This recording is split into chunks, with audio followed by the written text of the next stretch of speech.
ہم نے رب کے حکموں کو توڑا، ہم نے پرواہ ہی نہیں کی۔ ہم سمجھے دنیا میں آئے ہیں تو ہماری دنیا ہے، آوارہ ہوں، خواہشات نفس کے مطابق زندگی گزاریں، آنکھیں بے حیائی میں لگی رہیں، سوچیں آوارگی میں لگی رہیں، کان نغمے سنتے رہے، زبان جھوٹ بکتی رہی، ظلم و جبر کا بازار گرم رکھا، عصمتیں عزتیں پامال کرتا رہا، لوگوں کا مال لوٹتا رہا، حق غصب کرتا رہا، کلیجی اور دل چیرتا رہا، لوگوں کو زخمی کرتا رہا، لوگوں کے جذبات سے کھیلتا رہا، پرواہ نہیں کی کہ یہ دنیا ہے، امتحان گاہ ہے، چند دنوں کے لیے آئے ہیں، اللہ کے حضور پیش ہونا ہے، عملوں کا حساب ہونا ہے۔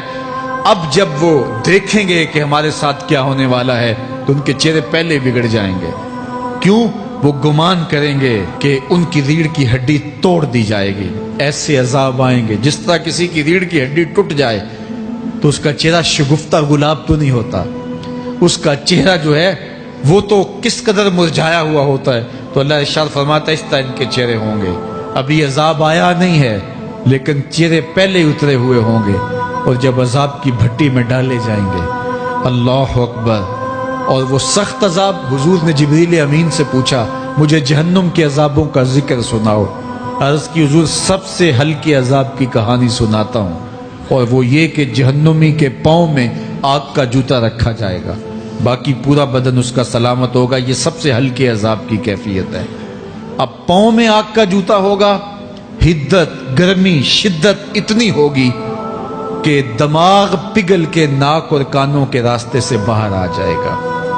پاؤں میں رکھے ہوئے جوتے کی گرمی دماغ کو ایسے چڑھے گی کہ وہ پگھل جائے گا اور ناک اور کانوں کے راستے سے باہر آ جائے گا۔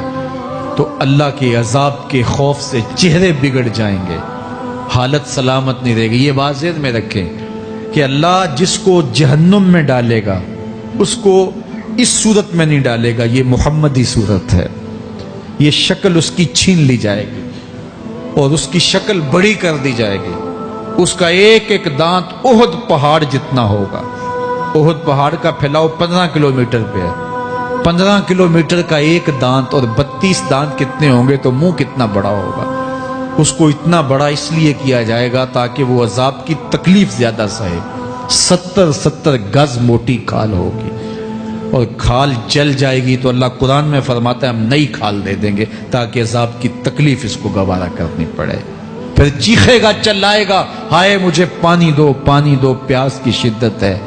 70 سال تک تو اس کی کوئی آواز ہی نہیں سنے گا۔ 70 سال کے بعد داروغہ جہنم چیخ کر کہے گا کیا مانگتا ہے؟ وہ بولے گا مجھے پانی چاہیے۔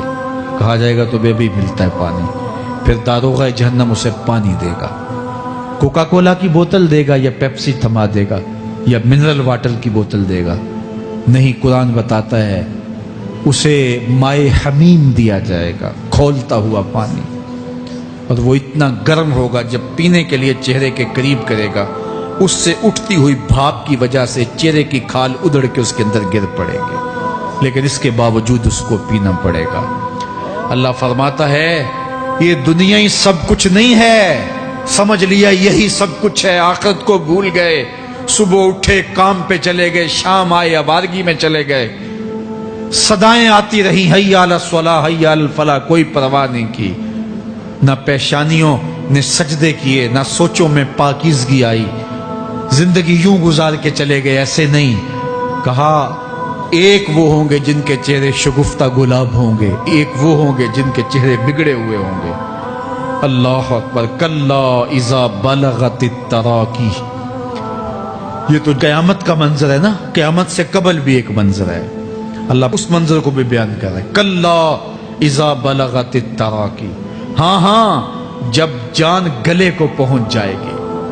اے انسان تیرے اوپر وہ گھڑی بھی آنے والی ہے، وہ وقت بھی آنے والا ہے جب سانس اس ہنسلی میں اٹک جائے گا، جب سینے سے بھی سانس اوپر چلی گئی، اب ڈاکٹر بھی لا علاج قرار دے رہے ہیں کہ اب علاج نہیں رہا ہے، جان بس اب نکلنا چاہ رہی ہے، اور کہا جائے گا کوئی جھاڑ پھونک والا بلاؤ۔ اب ڈاکٹروں نے تو جواب دے دیا، اب سانس اٹک گئی گلے میں، چند لمحوں کی مہمان ہے، اب ڈاکٹروں نے کہا اب ہماری جانب سے لا علاج ہو گیا، اب لے جاؤ اس کو گھر یا وینٹیلیٹر پہ ڈال دیتے ہیں اس کو، بس اب ہماری جانب سے کوئی اس کا علاج نہیں ہے. اب گھر والے روتے ہیں، کہتے ہیں کوئی جھاڑ پھونک والا لاؤ، کوئی دم والا لاؤ، شاید وہ کوئی دم کرے تو اس کی جان میں جان آ جائے. ڈاکٹروں نے تو لا علاج قرار دے دیا. وَظَنَّ عَنَّهُ الْفِرَاقُ. اللہ فرماتا ہے یہ تو جھاڑ پھونک والے کو ڈھونڈ رہے ہیں، لیکن جس کی سانس یہاں اٹکی ہے وہ سمجھ گیا ہے اب موت آ گئی ہے. اس کو یقین ہو گیا ہے کہ اب موت کے لمحے آ گئے ہیں، اب میں بچ نہیں پاؤں گا. اب آنکھیں تاڑے لگی ہوئی ہیں. وَالْتَفَّتِ السَّاقُ بِالسَّاقِ. پنڈلی پہ پنڈلی چڑھ رہی ہے. جب موت آ جاتی ہے تو پھر پنڈلی سے پنڈلی لپٹ جاتی ہے، اس کو پھر جدا کرتے ہیں اور جدا کر کے دونوں انگوٹھے باندھ دیتے ہیں تاکہ پنڈلی کے اوپر پنڈلی نہ چڑھے. اللہ وہ منظر بیان کرتا ہے، صاحب یہ وقت آنے والا ہے جب دونوں انگوٹھے باندھ دیے جائیں گے، جب ناک میں روئی ٹھونس دی جائے گی، جب چٹے لباس میں کفن دیا جائے گا، جب غسال کے سامنے بے بس پڑے ہوں گے، وہ چاہے یہ بازو اٹھائے چاہے یہ بازو اٹھائے، گرم پانی ڈالے یا سرد پانی ڈالے، جب بس پڑے ہوئے ہوں گے جو ہے وہ غسل دینے والوں کے، اور ناک میں روئی ہوگی اور دونوں انگوٹھے آپس میں بندھے ہوں گے. یہ محل، یہ ماڑی، یہ کوٹھیاں، یہ بنگلے جس کو سویر شام لگ کے حلال حرام کی تمیز کیے بغیر بنایا تھا. غوث اعظم رضی اللہ تعالیٰ عنہ بولے مکان بنا رہا ہے، بسیں گے اور حساب تو جا کے دے گا. اور یہ تو ایک رات بھی تجھے اس گھر کے اندر نہیں رکھیں گے کہ چلو ایک رات مہمان رکھ لیں. کہتے ہیں نہیں نہیں، مہمانوں نے بھی جانا ہے تو جلدی کرو، اس کو سپرد کراؤ. وہ تو تیرا لباس بھی پھاڑ کے اتاریں گے، خود غسل دینے کے لیے تیار بھی نہیں ہے. تجھ سے خوف آنے لگا ہے. جاندی واری ڈرونا بنے ہوتے، ہاتھ نہ لاندے ڈر دے، جنہ لئی تو پاپ کمائے اج کتھے نہیں تیرے کر دے. آج تو وہ تیرے ساتھ تجھے غسل دینے کے لیے آمادہ نہیں ہے. وَالْتَفَّتِ السَّاقُ بِالسَّاقِ. جب پنڈلی پہ پنڈلی چڑھنے لگ جائے گی.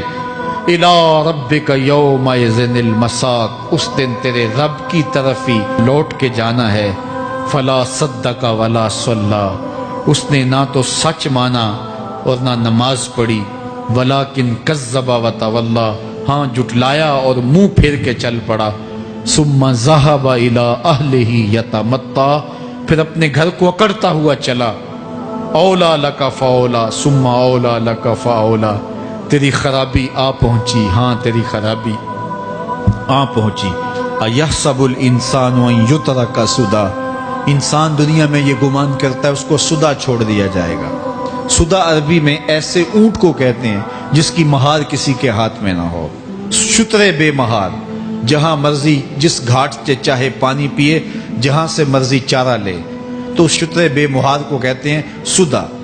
تو یہ انسان بھی گمان کرتا ہے کہ میں بھی سدا ہوں، مجھے کوئی کیوں پوچھے، میرے جذبات پہ کوئی کیوں قدغن لگائے، مجھے کیوں روکے کوئی.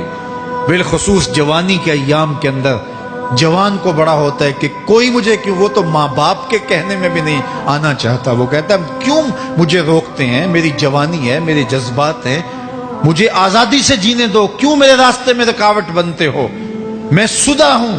اللہ فرماتا ہے نہیں، ایک اونٹ تو سدا ہو سکتا ہے، جس کو میں نے اشرف المخلوقات بنایا ہے اس کو تو سدا نہیں چھوڑوں گا، اس کو تو پابند بناؤں گا حکام کا. اب وہ کہتا ہے کہ نہیں نہیں، یہ کیسے دوبارہ اٹھائے جائیں گے. اب دوبارہ وہی بات پھر آ گئی. الم یک نطفۃ من منی یمنا. اللہ فرماتا ہے ایک بوند تھی نا، پانی کا ایک قطرہ تھا جو رحم مادر میں رکھا گیا. ثم کان علقہ، پھر وہ پانی کا قطرہ لوتھڑا بنا.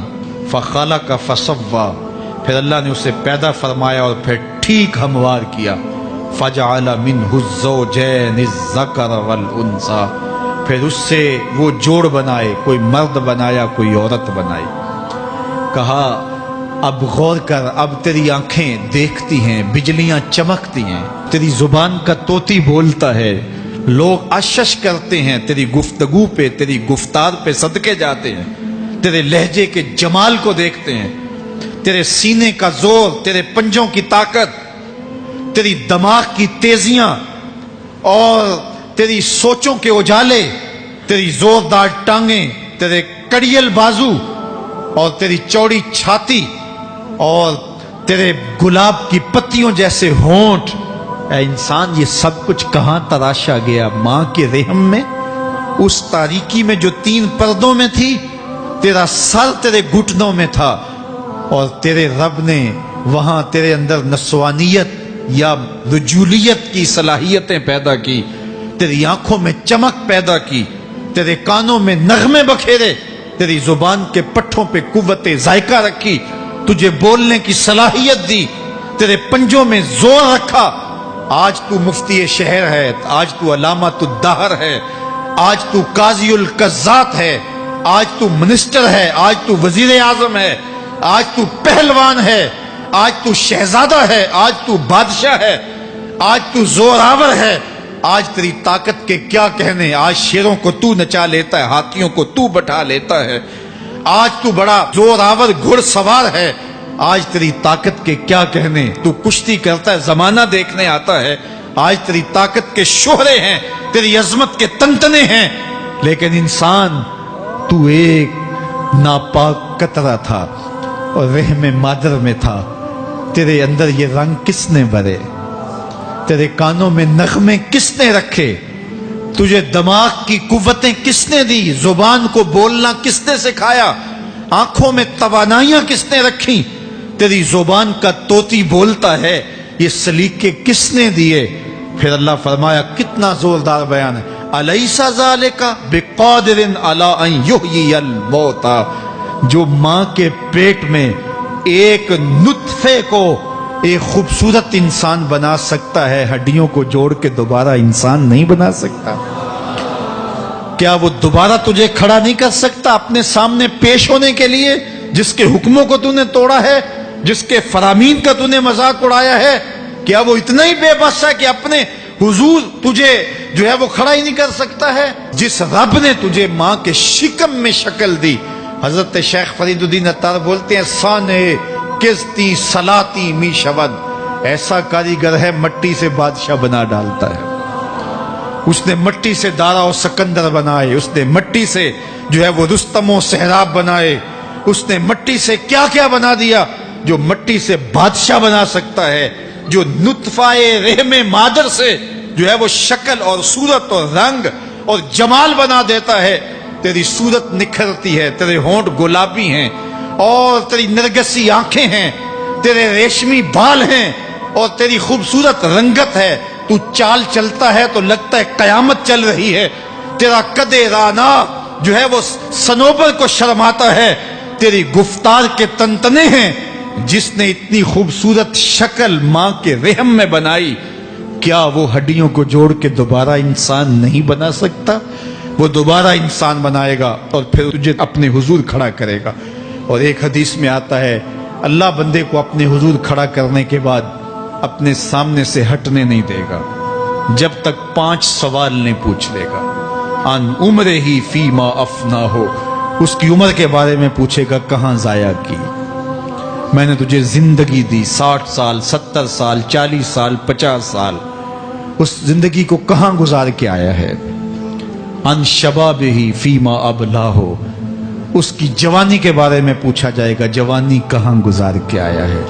مجنوں تو نہیں بنا رہا، خواہشات کا اسیر تو نہیں ہو گیا، دیوانوں کی طرح زندگی تو نہیں گزار کے آ گیا؟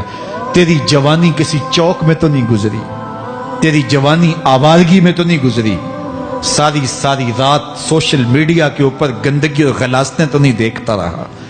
تیری زندگی گزری کہاں ہے؟ تیری جوانی گزری کہاں ہے؟ اگر کوئی جواب نہ ہوا تو پھر کیا جواب دے گا؟ اور وہ کتنا خوش نصیب ہوگا جو کہے گا، مالک میری جوانی سجدوں میں گزری، میری جوانی قیام میں گزری، میری جوانی رکوع میں گزری۔ میرے حضور فرماتے ہیں، سبعۃ یظلھم اللہ فی ظلہ یوم لا ظل الا ظلہ، 7 اشخاص ایسے ہیں قیامت کے دن جب کوئی سایہ نہیں ہوگا، اللہ ان 7 کو اپنے عرش کا سایہ دے گا۔ ان میں سے دوسرا شخص میرے حضور نے بیان فرمایا، وشاب نشأ فی عبادت اللہ، وہ جوان جس کی جوانی اللہ کی عبادت میں گزری۔ جوانوں، اپنی زندگی کو مالک کی دہلیز پہ لے آؤ۔ جوانی وہی ہے جو مالک کی چوکھٹ پہ گزرے۔ اپنے دل کا تعلق جوڑو، عشق کرنا ہے تو پھر آمنہ کے لال سے کرو۔ محبت کا رشتہ ان سے جوڑو، تعلق کا ربط ان سے قائم کرو، جوانی کو دین کی راہ پہ ڈالو۔ اللہ اکبر۔ سنو میرے حضور کا فرمان، انا حبیب اللہ، میں اللہ کا حبیب ہوں۔ پھر فرمایا الشاب التائب حبیب اللہ، جو جوان جوانی میں توبہ کرے وہ بھی اللہ کا حبیب ہے۔ آؤ اللہ کے حبیب بن جاؤ، اللہ کے حبیب بن جاؤ، اللہ کے حبیب بن جاؤ، اللہ کے محبوب بن جاؤ۔